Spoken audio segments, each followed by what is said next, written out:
कभी सोचा है कि अगर इतिहास की सबसे बड़ी विरासतों में से एक को संभालने की जिम्मेदारी आपके कंधों पर आ जाए तो क्या होगा?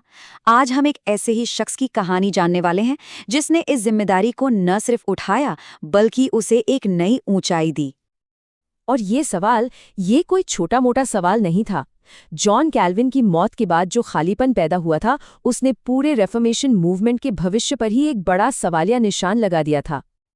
तो इस मुश्किल घड़ी में कौन सामने आया?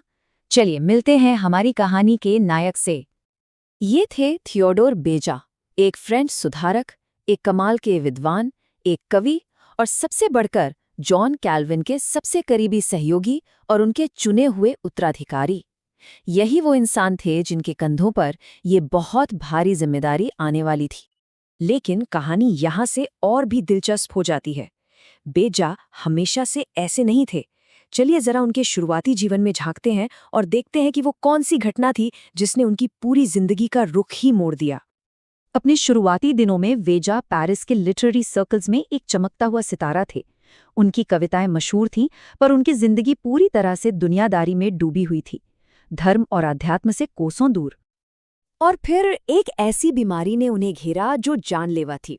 मौत के इतने करीब पहुंचकर उन्हें एक ऐसा गहरा आध्यात्मिक अनुभव हुआ जिसने उनकी जिंदगी की दिशा ही बदल दी। उन्होंने अपनी सारी दुनियावी एम्बिशंस को छोड़कर एक मसीह केंद्रित जीवन जीने का फैसला कर लिया। और इसी नए रास्ते पर उनकी मुलाकात हुई अपने गुरु जॉन कैल्विन से। ये वो रिश्ता था जो उन्हें आने वाले कल के नेतृत्व के लिए तैयार करने वाला था।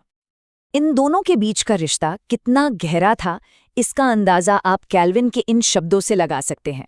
ये सिर्फ एक प्रोफेशनल रिश्ता नहीं था, बल्कि एक गुरु और शिष्य का, एक पिता और बेटे जैसा गहरा इमोशनल कनेक्शन था। और यकीन मानिए, उन दोनों को एक दूसरे के सहारे की सख्त जरूरत थी। जिनेवा को सुधारना कोई आसान काम नहीं था। शहर में गुटबाजी थी, पुरानी दुश्मनियां थीं और सुधारों के खिलाफ जबरदस्त विरोध था। हालात इतने खराब थे कि कैल्विन को तो एक बार शहर से निकाल ही दिया गया था। बाद में जब शहर के नेताओं को अपनी गलती का एहसास हुआ तो उन्होंने कैल्विन से वापस आने के लिए मिन्नतें की। तो आप समझ सकते हैं कि बेंजा को विरासत में कितना मुश्किल माहौल मिलने वाला था। तो चलिए अब उस दौर में चलते हैं जब कैल्विन नहीं थे और देखते हैं कि बेजा ने इस जिम्मेदारी को कैसे निभाया और क्या कमाल के काम किए। उनकी उपलब्धियों की लिस्ट देखेंगे तो आप हैरान रह जाएंगे। उन्होंने ग्रीक न्यू टेस्टामेंट के ऐसे क्रिटिकल एडिशंस पब्लिश किए जिनसे बाइबल को समझना और आसान हो गया। उन्होंने फ्रांस में सताए जा रहे प्रोटेस्टेंट, जिन्हें यूगोनॉट्स कहा जाता था, उनके लिए एक डिप्लोमैट की भूमिका निभाई। और हाँ, जिनेवा एकेडमी के लीडर के तौर पर उन्होंने पूरे यूरोप के लिए लीडर्स तैयार किए। और उनके काम का असर कितना गहरा और लास्टिंग था, इसका अंदाज़ा आप इसी बात से लगा सकते हैं कि उनके द्वारा तैयार किया गया ग्रीक न्यू टेस्टामेंट इतिहास की सबसे प्रभावशाली किताबों में से एक 1611 की किंग जेम्स बाइबल का आधार बना। लेकिन बेजा सिर्फ किताबों की दुनिया में ही नहीं रहते थे, वो एक ज़मीनी लीडर भी थे।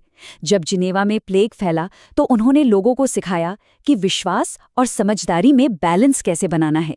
मतलब लापरवाही भी नहीं करनी है, लेकिन डर को अपने फर्ज पर हावी भी नहीं होने देना है। कितना प्रैक्टिकल अप्रोच था। तो आखिर में सवाल ये उठता है कि थियोडोर बेजा ने अपने पीछे क्या छोड़ा? उनकी विरासत का असर कितना बड़ा था?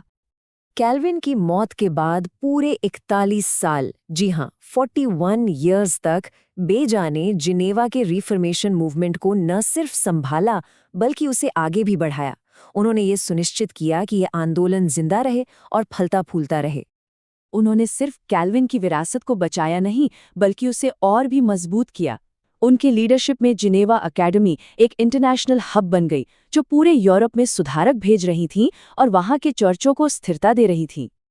तो एक लाइन में कहें तो थियोडोर बेजा वो शख्स थे जिन्हें विरासत में क्रांति मिली थी, और उन्होंने पक्का किया कि वो क्रांति एक स्थायी एंड्योरिंग रिफॉर्मेशन बन जाए। ये हमें एक बहुत गहरे सवाल पर लाके खड़ा कर देता है। इतिहास कैसे बदलता है जब एक जोशीले विजनरी के बाद कोई मजबूत और स्थिर हाथ उस मशाल को थाम लेता है? क्या क्रांति को बनाए रखने के लिए स्थिरता ज्यादा जरूरी है? सोचिएगा जरूर।